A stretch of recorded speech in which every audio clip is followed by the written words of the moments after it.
Building up a fortune on the backs of slow horses and fast women might not have been the best plan for a young man bursting with ambition.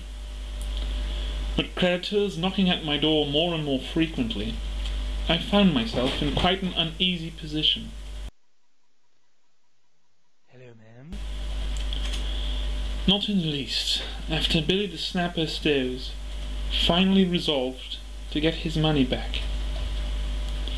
I had until the end of the month, where I would be cut so full of holes you wouldn't cast a shadow. My parents dead, their money spent, deserted by friends, the task seemed insurmountable. But then it dawned on me that I had at my disposal no less than £3 million if my dear old grandfather were to pass away. Lord Windleborough was now in the winter of his life, in which he had managed to father 3 children who had given him 2 grandchildren.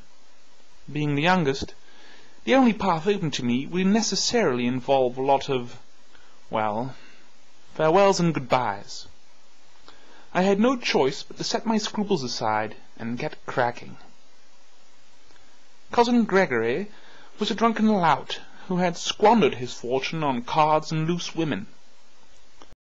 I decided to put the battered old sod out of his misery. A slight push set in motion the recovery of my fortune. The apparent ease of my first endeavour gave me the confidence to tackle a more difficult prey. Frowning upon all profane merriment, Cousin Jeff had an upper lip stiffer than a wooden beam nailed to a wooden beam. He would find himself in his much-coveted paradise sooner than expected. After these unhappy events, I felt I really hit my stride, disposing of my cousin Robert, who suffered a nasty injury, cousin John in a terrible car accident, and Uncle Rafe in an unfortunate allergy attack. With 1 week to go, I was now 1 man away from my rebirth as a prosperous citizen. In light of recent events, my grandfather had turned from a stout gentleman of ripe age into a wreck, defeated and adrift. I simply had to sit by and watch him founder.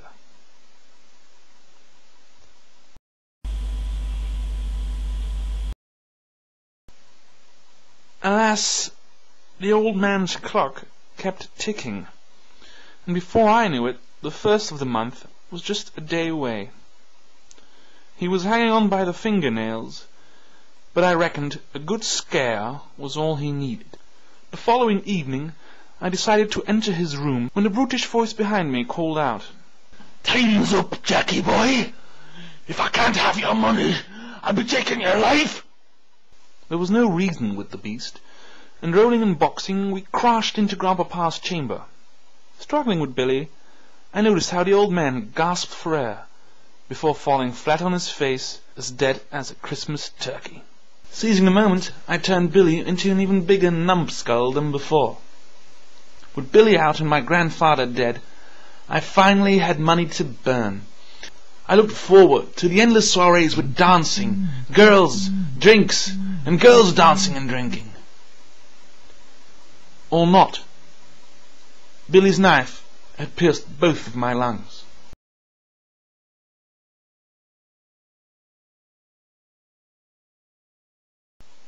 As I lay there, I couldn't help but think that at least I would die a wealthy man.